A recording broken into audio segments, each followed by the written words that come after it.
Thanks very much, Robert, for that introduction, and hello.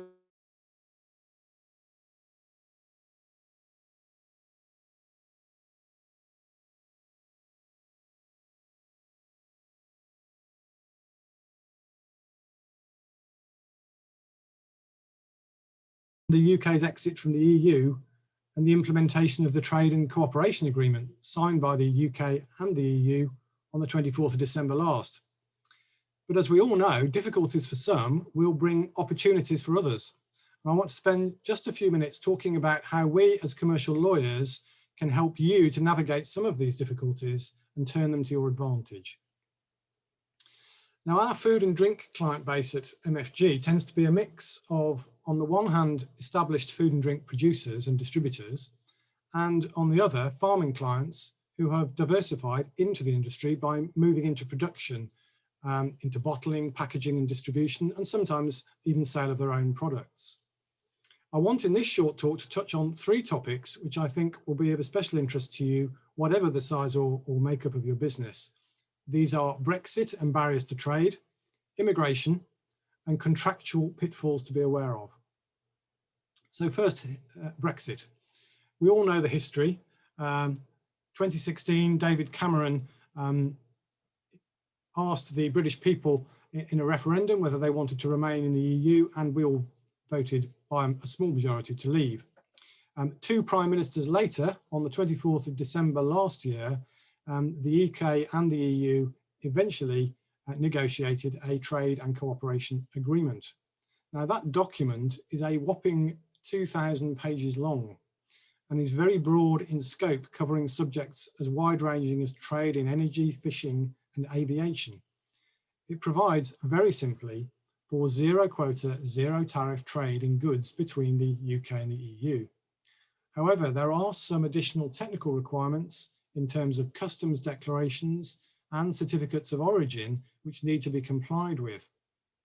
And now here, the Chamber can assist you to access government guidance and technical assistance to make sure that you comply with all of the relevant customs declarations and processing and packaging requirements.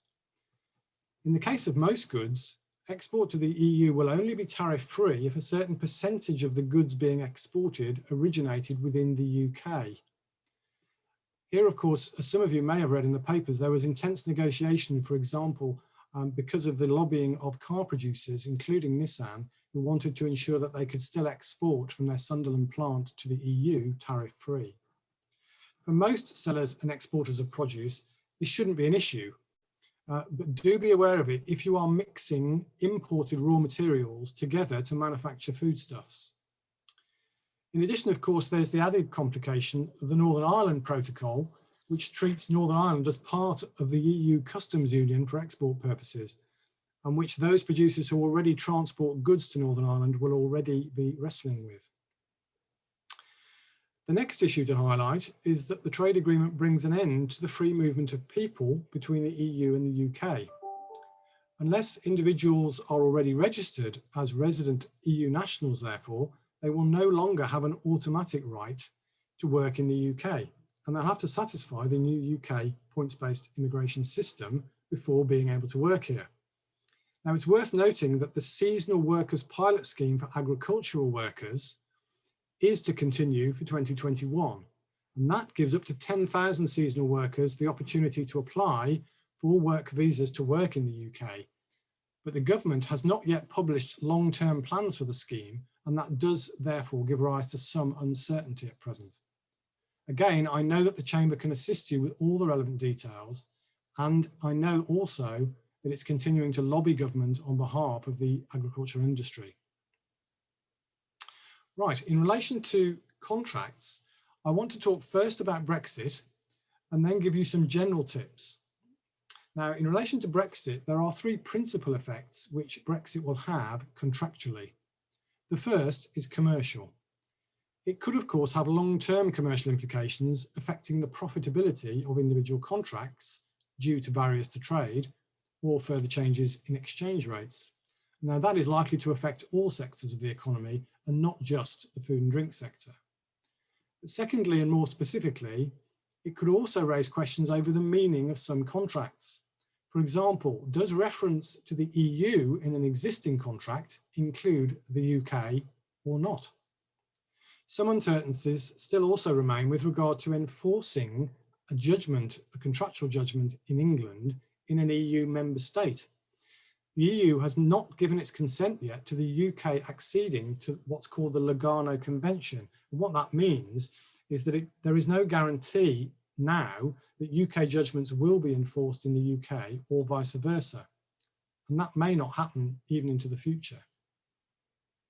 We will therefore need to rely on reciprocal rules between individual EU states and the UK. If you as a business believe that Brexit will impact on your trading relationship, then you need to be undertaking, therefore, a general review of your contracts and trading terms. There's no one-size-fits-all approach, but each of you will need to consider your own particular circumstances based on factors such as your own location, the location of key customers and suppliers, and the makeup of your workforce. Similarly, the options to manage contractual risk are likely to be unique to each contract. Some contracts contain a significant amount of flexibility. For example, they're terminable at short notice, but others contain much longer term commitments. Now, flexibility can be good or bad, depending on whether you want the contract to remain or not. But it is an important factor in determining whether any existing contract should be left as it is, or amended or terminated. As a minimum, however, you should be reviewing your existing contracts to check how future-proof against Brexit they are, and whether or not you need to take any action now to rectify existing contracts or to negotiate new ones. Now, ignoring Brexit for the moment, whether you're an existing producer looking to diversify or you're an established producer, having a good and robust set of terms and conditions of sale and, if relevant, distribution and supply contracts is essential. So many producers, in my experience, short-circuit this by trying to copy and paste terms and conditions or even whole contracts from the internet or from other producers, and that approach is fraught with danger. For one thing, there's no guarantee that the terms will be up to date, and second, they may not be appropriate for your business or even in some cases your industry. As a case study, we recently advised a client who grow hops for the brewing industry, and recently supplied them with some new terms and conditions of trading. Now, this involved sitting down virtually, of course, at the moment with them, and understanding their business and how they interact with their suppliers and customers, and then producing a set of trading terms and also a longer term supply contract in standard form, which they could use with their larger brewery customers, which contains minimum order provisions and longer notice periods to provide certainty for them and for the customer. For a relatively modest investment, they now have a set of terms which will hopefully serve them for many years. Likewise, if you're looking to set up a distribution network, then you'll need to ensure that your contract is fit for purpose and protects the image and reputation of your brand.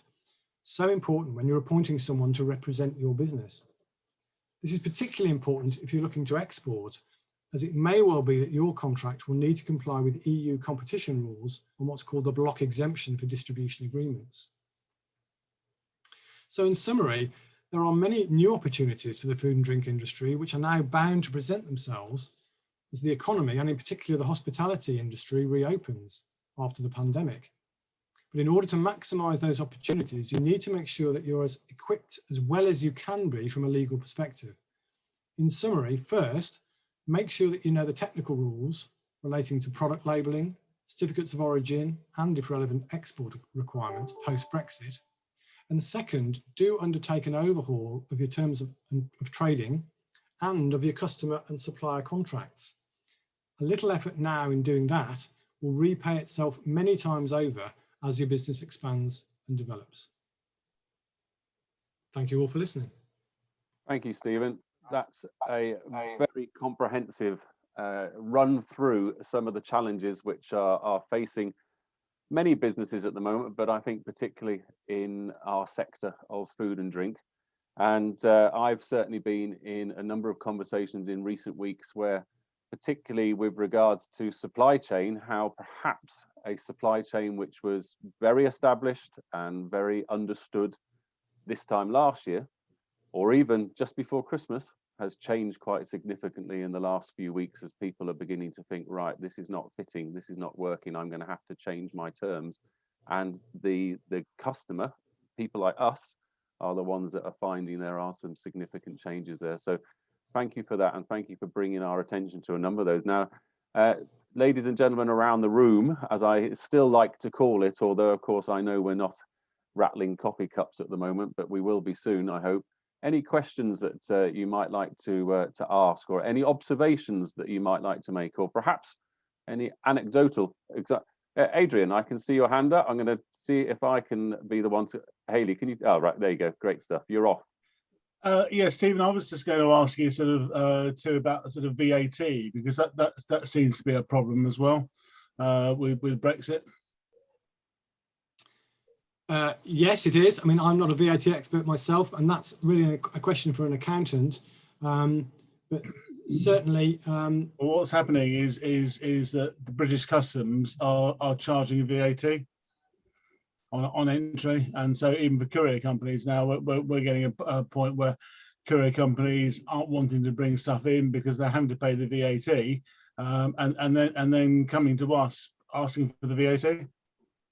Yeah, as I understand it, it's a problem, but it's an administrative problem because of the way HMRC is interpreting the guidance. I mean, the net effect, I think, and I say I'm not an accountant, but I believe the net effect of it is the same. In other words, you still be able to reclaim it back, but it's being charged and therefore creating a barrier to trade. And that's what I was referring to in my talk. We've got, although we have what is ostensibly tariff and quota free trade, practically there are these additional what I call barriers to trade because HMRC is interpreting the customs regulations in the way that they are. Sure. Okay. Thank you, Stephen. Thank you, Adrian. I think challenges, obviously, as far as trade concerned, we've all heard stories over the last few months of the cost of bringing a container into the country has perhaps. I heard one story that it's gone from just over £2,000 to bring a container in last year to £11,000 at the moment. And then lo and behold, they go and manage to block the Suez Canal yesterday. But obviously, I believe that's been resolved now. It was fascinating. That was seeing the satellite shots of that. A comment there from Alison, one of the fantastic colleagues of mine in the chamber and with the DIT. BAT is now payable on entry to the UK, and she's happy to help anybody if required. So well done, Alison. Excellent interjection there. I'm proud of you. Any other questions, folks? One last thing I should probably mention, Robert, which I didn't touch on in my talk, is data protection. Because that's an area where at the moment there is a 6-month moratorium, as it were, because both the EU and the UK agreed in December that for a period of 6 months, i.e. to the end of June this year, that the old rules on data protection would continue to apply. So for the moment, for data protection and GDPR purposes, the UK is essentially still within the EU to all intents and purposes, because there is no there are no additional rules on data flows between the UK and the EU in terms of customer information and that kind of thing. Now, it is very much hoped that there will be an agreement to continue the current arrangements beyond the 30th of June. But I just want to lay down a marker now that is not a given at the moment. And if that isn't, if no agreement is forthcoming, that will mean that from the 30th of June, if you as a business accept data flows from a correspondent in the EU, in other words, your Danish distributor sends you personal details of customers in Denmark, for example, then you would need to appoint a representative in Denmark as your data protection representative in order to be able to receive that information.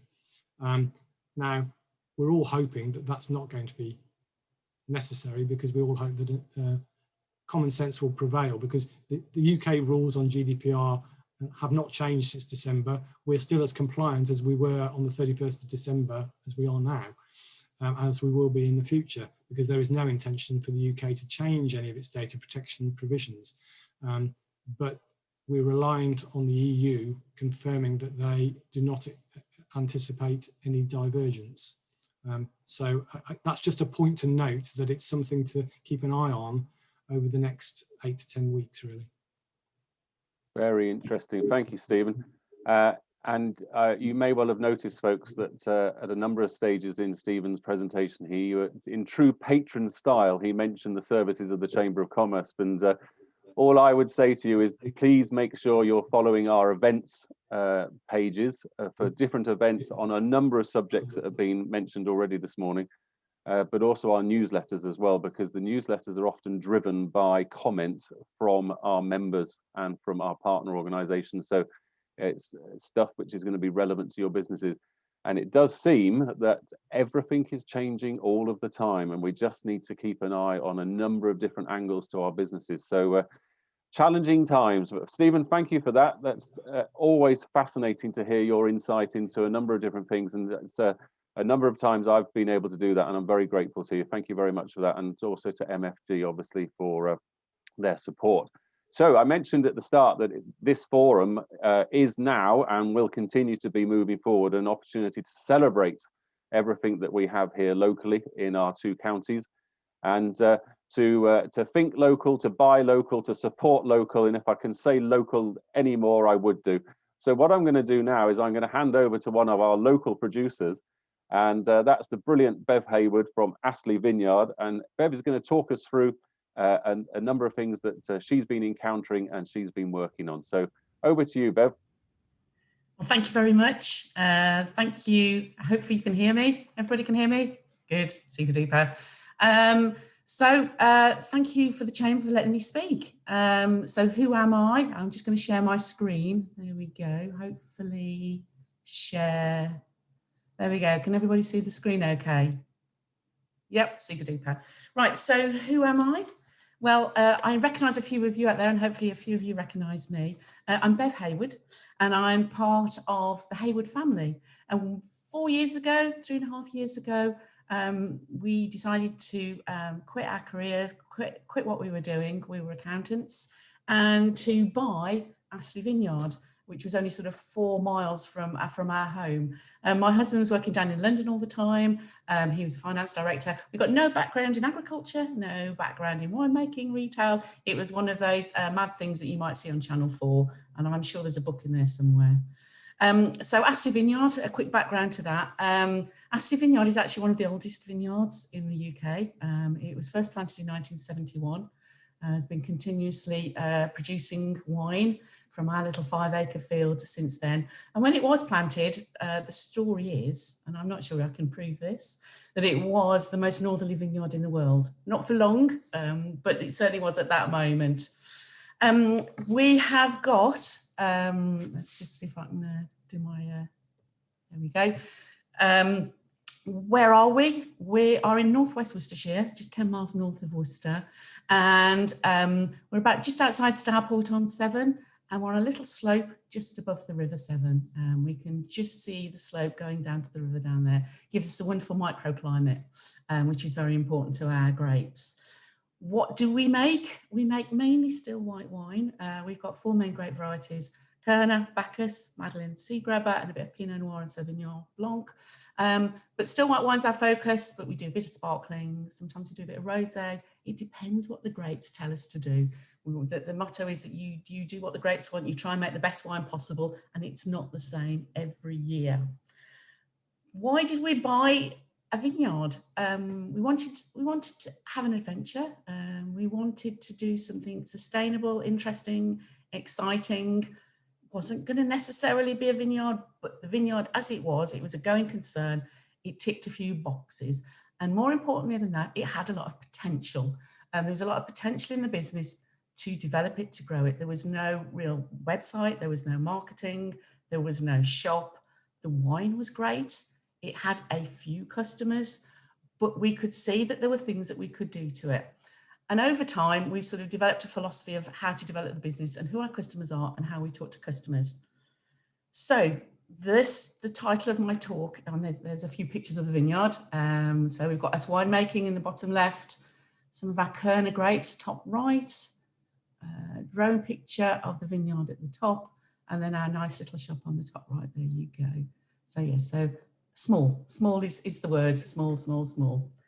So the title of my talk, why should your neighbours be your most important customers, or variations on that theme. Why did I want to talk about that? Well, I've been to quite a few chamber events, some of the women's networking groups, some of the conferences they've done on food and drink, and they've been wonderful, met some wonderful people, really important, got some really great stuff out of it. But certainly occasionally I'd be listening and thinking, well, that's a great talk and it's about Brexit and it's about international trade, but it's not actually relevant to me. We're a micro producer. We don't have any staff. There's just the 4 family members here, my husband, my son and his wife and myself. We do all the work. We do everything. We pick the grapes, we label the bottles, we bottle the wine, we sell the wine, we run the talks. We just do everything ourselves. And I thought it was time that perhaps we added into the mix of things that we talked about on these forums, some of the issues that might be facing a micro producer, a family run business, a sole trader, some of those marvellous little businesses that so many of them in Hereford and Worcestershire that are sort of operating sometimes under the radar. We all know each other, but actually on the bigger scheme of things, we're sort of, our voices aren't always heard on these events. So I wanted to sort of find a theme that I could talk about that I was really passionate about. What gives me, first of all, I have to make it clear, why do I think I'm qualified to talk about this?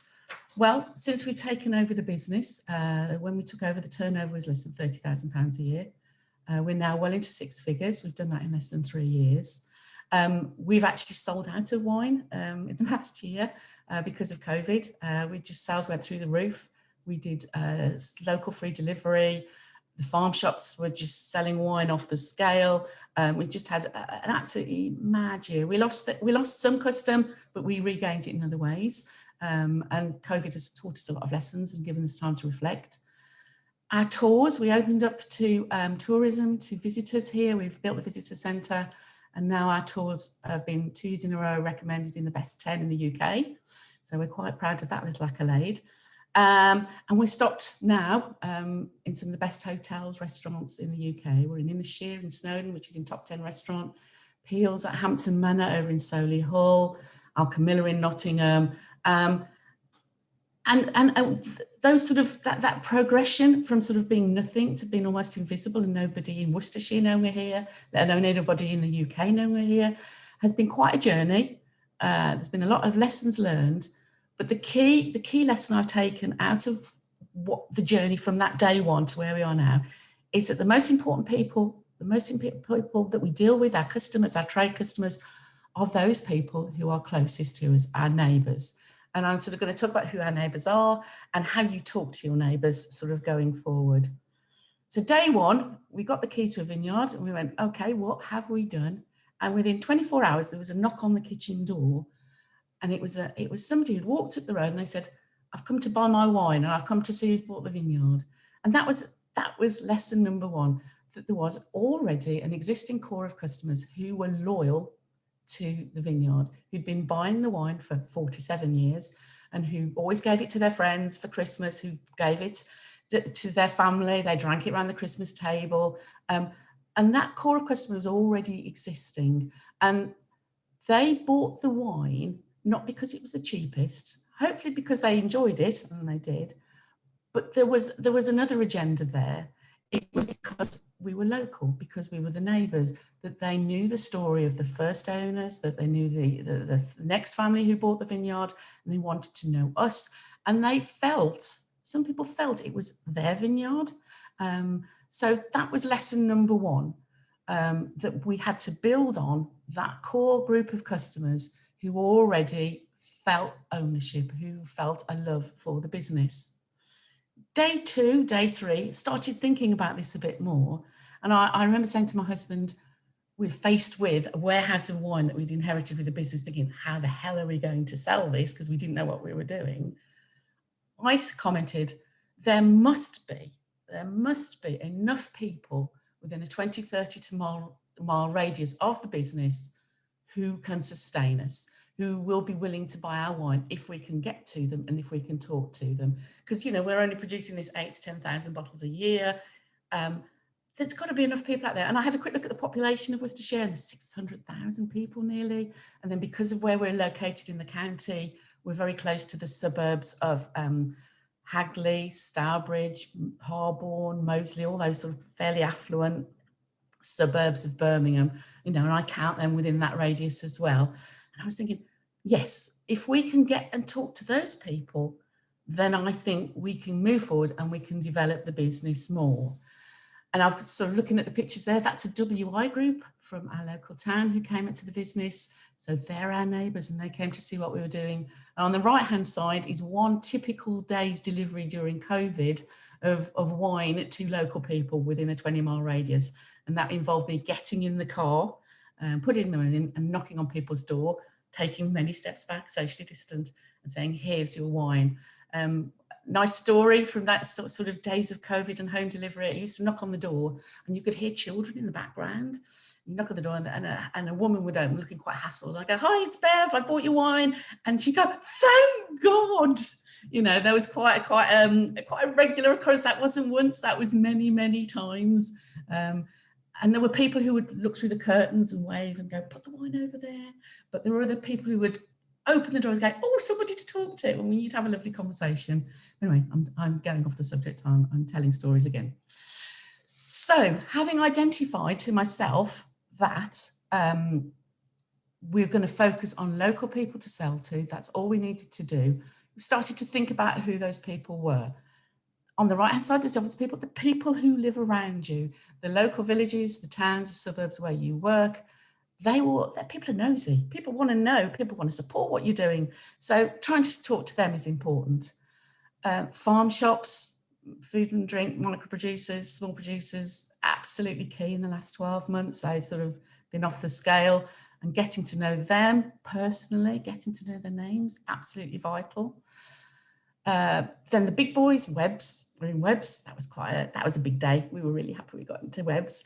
And then some of the hotels and cafes, that's Saffron's, that's Cottage in the Woods at the bottom. You know, we've dealt with them. And these are the sort of businesses that we wanted to focus on and talk to and develop a relationship with, to develop the business, to develop sales, to get out there and sell what we were doing. But how were we going to do that? And I'm going to get a bit philosophical now about how we developed the relationships. And this is probably the key about what I want to talk to you today. Because I believe it's not about what you do. I produce wine, I sell wine. But that's not actually what the most important thing is when we talk to new customers, whether that's directly to retail customers on a fair or in our shop or to a new trade customers.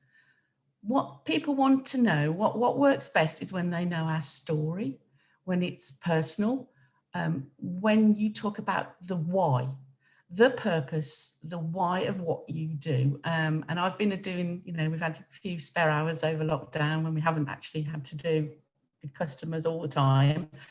And I sort of been doing a bit of business reading and stuff, and talking about your why, understanding your why is really, really important. So yes, I sell wine, but why do I do it? Why do I do it here?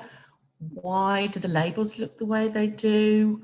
Why do we want to make the wine here ourselves rather than outsourcing it to 3 choirs, which we were doing before? Because we love our little bit of Worcestershire, that we love working as a family, that we like working outside, that working with the vines is personal, that we don't let anybody else touch our vines when we're pruning them, that when we blend wine, we care about what it tastes like. These are the things that people want to hear. So when we've got some pictures there of our tours, which are really a key part of how we've developed the business, is we just don't want to put the wine in a wine shop. We want people to come here and tell people our story. People buy from people. And once you've got their attention, once you've started talking about your story, not just about the wine, the story comes first of, you know, our journey, another cliched phrases, people start engaging in a different way with us. It's a more personal way, and we can develop a long-term relationship. And rather than just go, when they take their wine home, here's a bottle of wine, we liked it, they'll go, we bought this wine from this vineyard, we met this family and they've done this and it was amazing, or they're insane. Depends how you judge what we've done here. And there's a bigger, deeper engagement with what you do. Now, the next thing to say on this is you can't manufacture this. You have to be authentic. You have to be real. If you look at our TripAdvisor reviews about our tours, the common word that keeps coming up is you could feel their passion. Or Chris, my son, who talks about the wine the most, he's really passionate about what he does. And I can't emphasize enough that we really believe that this is how we've developed our business and developed repeat custom. You know, undoubtedly during COVID, you'd see the orders come in overnight and you would know the names and they would be ordering week on week on week. Another story, there's a lady, I won't comment on where she lives, but she's in a nearby village. She ordered over 60 bottles during the first lockdown, which is quite impressive. We used to sort of take her a crate every week. She had got kids, so there you go. But being authentic about your story, and this is the advantage that a micro business, that a small business, a family business has over some of the big boys. You know, the big boys will try to do this, but actually it's most real from a small business because it's my hand that's put the wine in the bottle, put the cork on the top, put the label on it. It's a real story. And if you don't take advantage of that thing that you can do, that you can have that communication with your customers, you're missing a trick. Is my actual philosophy on this one. It's your key marketing advantage. Word of mouth is all part of this. You know, you can do a print advert, and I've stopped doing that because it's not really worked for us. Word of mouth is, you know, tell your friends. Did you enjoy it today? Please tell your friends. Somebody's come in. How did you find out about us? Where do you live? Why are you here? Why are you buying this bottle of wine? You know, for example. Great stories over sort of the year before COVID, people coming into the shop. Hello, who are you? Why are you buying our wine? Well, we just live down the road, but our daughter is an international coach and referee for netball. And she's working at the NEC at the World Championships for netball. And she wants to give a local bottle of wine, your wine, to all the judges from around the world who've flown in for this competition. Great story. Always remember that one. Another lady, why are you here? Why are you buying our wine? And why is it important to you? My mother loved your wine and we used to go for walks, but she died last year. And what we want to do is go for a picnic and take a bottle of your wine and celebrate her life with your wine. Great stories. And it's a personal connection. It is a relationship with people who come and talk to you. And it's just not a one-way thing telling our story. I want to hear their stories. So that's really key, important part of what we do here. It's not just selling wine. And digital communication, you know, I'm talking about personal word of mouth, but digital communication, Instagram, Facebook is part of that too. So if somebody comments, my son is the social media guy. He always emphasized this was going to be the way forward, and he was right. I doubted him, but he was right. If somebody comments, who've been on a tour or bought our wine and then puts a comment on our Facebook page or Instagram page, you must respond because it's a conversation. It's not a one-way thing. It's not you transmitting at them or them transmitting out to the world. It's a conversation, it's personal. And particularly during COVID, recognizing that somebody's out there and are willing to spend 2 minutes posting a photograph of them drinking your wine, sitting out on the deck, or handing it to a neighbor or whatever. You know, these are key moments. It's coming back to the stories. It's coming back to being businesses about people. And that's really, really important. Right. Okay. So other partners, let's go on to the next slide. It's not just about your retail customers that I'm talking about this relationship. It's about your trade customers as well. So pictures we've got here. Lady in the middle is associated to one of our farm shops, and we developed a relationship with them, and she said, can I come over for a private trip? It's my birthday. And yes, of course you can. Of course you can. Of course you can come over. And if we have a problem, we can talk to them directly. We have a personal relationship with that farm shop. Top left, they're another vineyard just outside Worcestershire in the Cotswolds, North Cotswolds. Lovely people, met them at a wine event, and they're now our friends, and we meet up with them, and we will recommend their wine as well. They recommend us, we recommend them, and we have the same ethos. When I talk about business partners, it's people who have the same ethos as us, who have the same standards as us, really, really important, you know, about marketing, about how the image is sold, are they family business, all these things, we sort of get to know each other. And so we work closely with that Vineyard there. And then that little group standing by one of our big signs, they're the owners and staff of a restaurant down in Exmouth. And they come and help us on their days off. They love, we get on so well. They come and help us in the vineyard and on winemaking days. And they are great, great advocates of our wine. They sell a lot of our wine down in Devon. And they're advocates of our wine, but I too count them as our friends. Really, really important. Other businesses that we've sort of dealt with, you know, and there are many of you out there, and I'm sorry if I don't mention you all by name. Fawn, Peter Cook Bread, we loved their bread, started following them. And then when they opened their little deli in the middle of Malvern, we offered to go and be their first day and give out wine to celebrate, no cost, no benefit, just to help them make it a splash on first day. And now they're sort of expanding into the big old department store and a big space in Malvern as well. And they're raising money through Kickstart to sort of fund their expansion. We've offered up a winemaking day so people can buy tickets, and that money's going to Fawn. It's not about us, but we honestly believe that Fawn have the same mentality, ambitions, ethos as us, and we want to support them. You know, they're growing Malvern. Malvern's becoming a great food place, and that's good for us. It's good for them, and we want to support them, and they'll support us. And I really think that's a key thing that we've learned. You know, having key partners. Non-food and drink business we work well with. We Are Beard are our designers of our labels. I know a lot of people like our labels. They'd never done wine before. They'd never done a drinks label before, but we believed in them. We got on with them. And now that is a long-term 3-year relationship where they understand what we're about. We trust them. We'll sort of go, yeah, we want something like this. And then they'll come back when they've knocked it out of the park. It's amazing. And we can pop round because they're local, because they're based in the middle of Worcester. So it's not just your fellow food and drink partners, it's all your other partners as well that you develop your relationships with. Coming back to We Are Beard, they're amazing guys. When we took them on, they were just starting out. And we just liked their work, and we got on with them really well during the first initial meetings. Turns out they'd all been trained by Disney and Pixar. That's quite cool.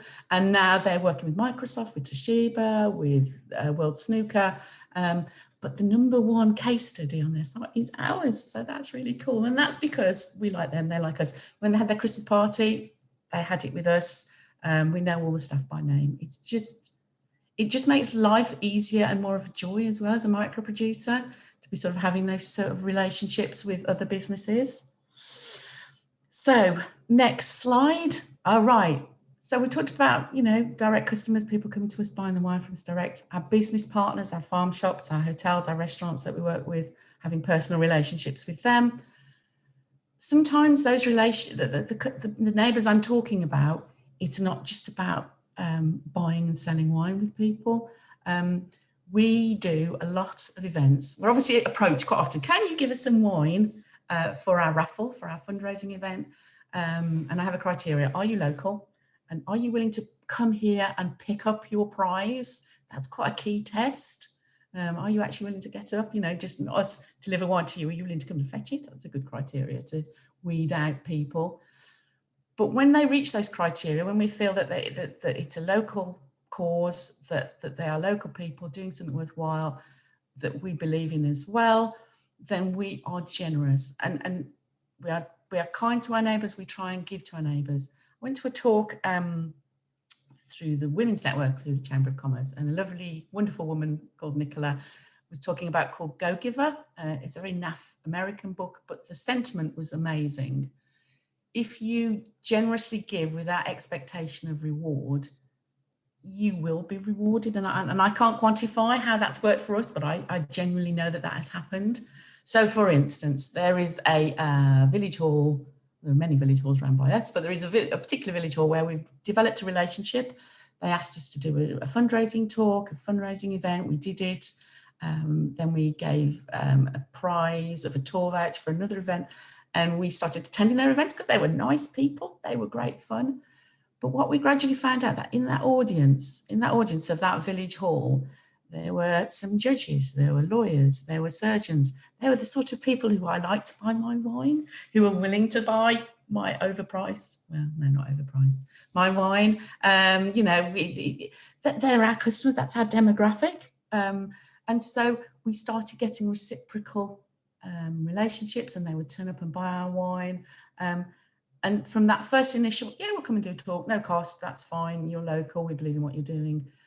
It has undoubtedly opened some doors, given us new customers, but that was not the goal. That was not the goal. It is, you can't say for sure whether you're going to get anything back, but if you give generously, if you give thoughtfully, if you support your community, they will support you. So when I'm talking about neighbours, that's who I'm talking about as well. So the bigger picture, it's not just about me, it's not just about your business. I genuinely believe that if we all buy in as micro producers, sole traders, small businesses into this agenda of focusing on the community that we live in, on our neighbours, on Worcestershire, on Herefordshire, then we will all thrive, that the local economy will thrive. Obviously, it keeps money in the local community. We support local, we buy local, we support local businesses. If we want our vineyard pumps that are used in the winery repaired or looked after, we use a local business.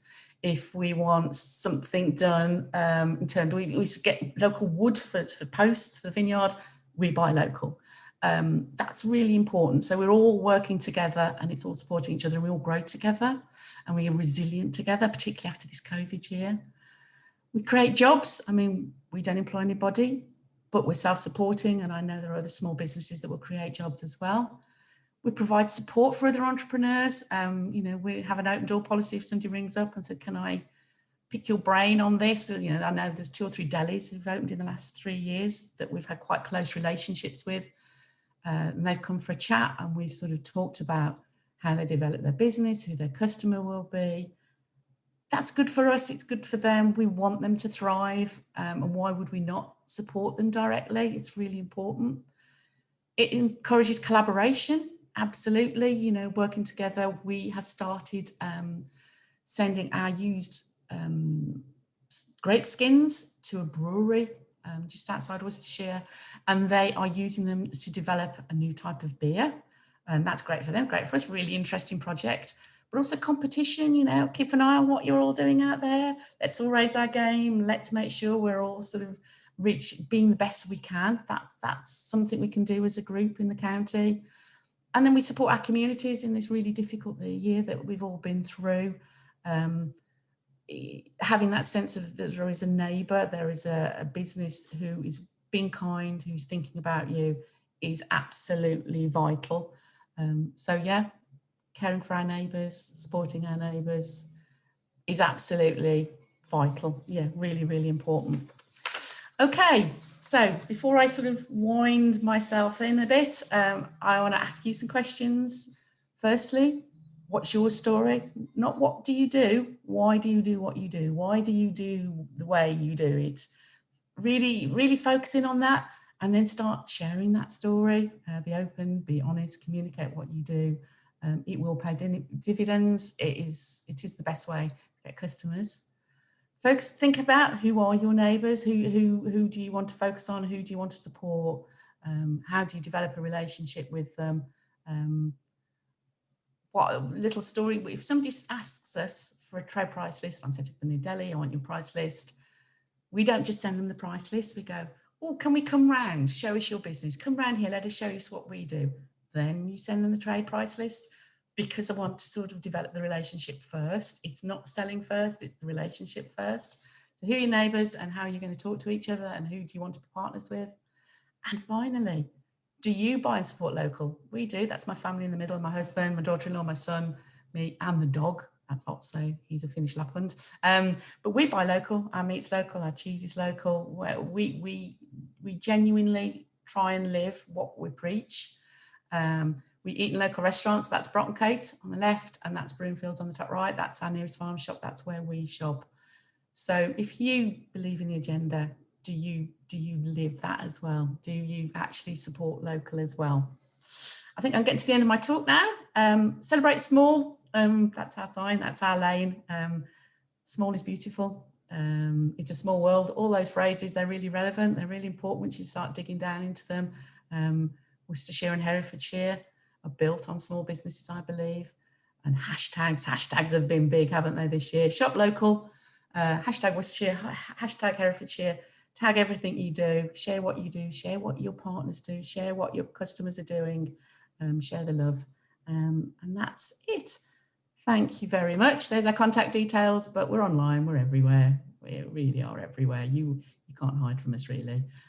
So thank you very much. Back to you. Have you got any questions? Thank you, Bev. Thank you very much indeed. And I just wondered whether you fancied running for West Midlands Mayor or for Minister of Small Businesses or for Minister of, because you'll have my vote and I think you'll have the vote of everybody on today's call. And equally, I think you must have read my notes because you've offered us a bit of personal development. You've offered a celebration of food and drink, and you've certainly promoted a number of businesses that you're working with in the area. So thank you for that. That was an absolutely fascinating presentation. And I think word of mouth is very strong. And I'm sure we're all going to be talking about you for your business for the weeks to come and the months to come. So absolutely great. Any questions, ladies and gentlemen? There's been so much in that. And I'm just wondering whether anybody's got any questions or experiences that they can share and or just tell us how wonderful the wine is.